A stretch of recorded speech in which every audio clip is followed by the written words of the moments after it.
Muharrem İnce ist einer der 4 Kandidaten für das Amt des Präsidenten bei den Wahlen vom 14. Mai 2023 in der Türkei. Er wurde vom türkischen Volk mit den mindestens benötigten 100.000 Unterschriften vorgeschlagen.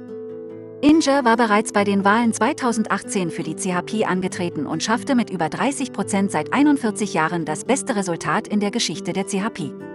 Damals war İnce noch Mitglied der Oppositionspartei CHP, hat aber im Januar 2021 den Austritt gegeben, weil er nicht mehr hinter der undemokratischen Struktur der CHP stehen konnte.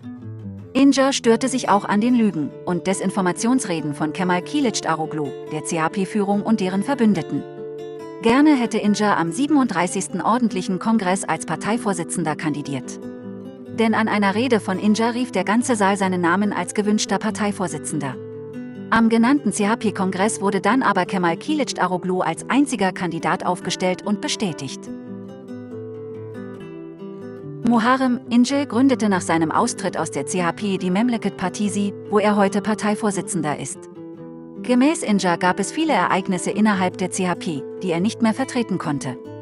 İnce kritisiert die heutige CHP, weil die Partei laut seinen Aussagen als Marionette der USA auftrete. Er kritisiere die CHP, welche sie die Geldgeber und Organisatoren der Gezi-Proteste im Jahr 2013 und die Putschisten vom Putschversuch 2016 in Schutz nehmen würden. Er kritisiere auch jene, welche die PKK und ihre syrischen Ableger PYG, YPG bzw. die SDF nicht als Terroristen bezeichnen können.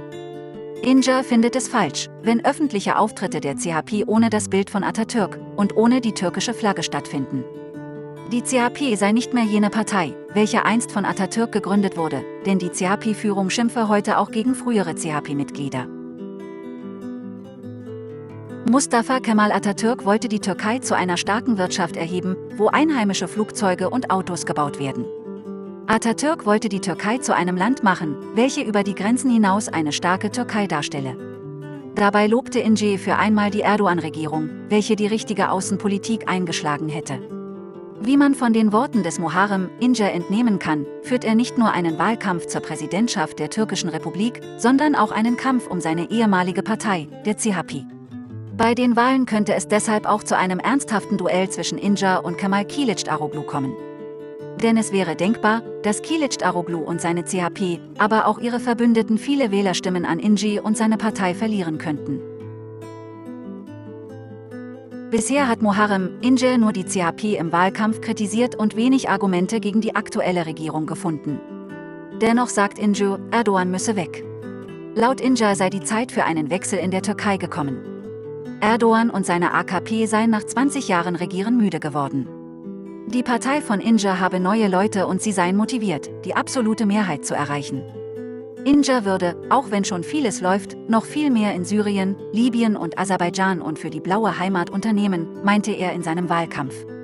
Wäre İnce 2018 Präsident geworden, dann gäbe es heute ein einheimisches Auto, welches mit Wasserstoff fahren würde. Das Herz von Muharrem İnce schlägt weiterhin für die CHP. Er habe die CHP-Basis verlassen, wie damals Mustafa Kemal Atatürk Istanbul verlassen hatte, als das Osmanische Reich von westlichen Mächten besetzt wurde. Von Samsun aus führte Atatürk den Befreiungskampf an. In dieser Situation sehe sich auch İnce, der sich früher oder später gerne in der Leitung der CHP sehen würde.